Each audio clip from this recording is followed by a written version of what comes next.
So here's the table right out of the box, and let me tell you, it is beautiful. What a nice table. Hey, I'm Steve. This is the MECO Industry Stackmore folding wood table, and this is how it's going to come to you. There is absolutely no installation required. You simply take it out of the box and open the legs and you are done. So easy. Let me try to give you a little bit of a close-up so you can see this table a little closer. This is really nice. It's a heavy table. It's not too heavy, but it's definitely not that cheap particle board. This is solid wood.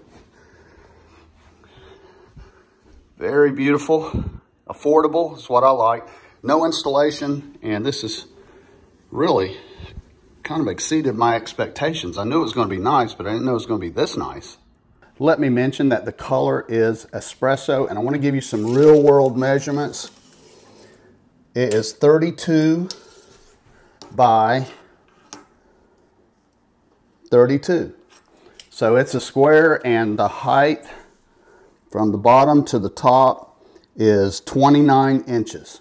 I want to show you what the bottom looks like when it's folded up.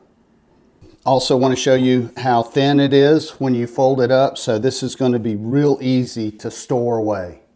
This is going to be a nice looking table no matter how you use it, as a card table, or maybe some dinner guests arrive and you need an extra table. It looks really nice probably in any room you put it. So if you're looking at this table, I hope you found the video helpful.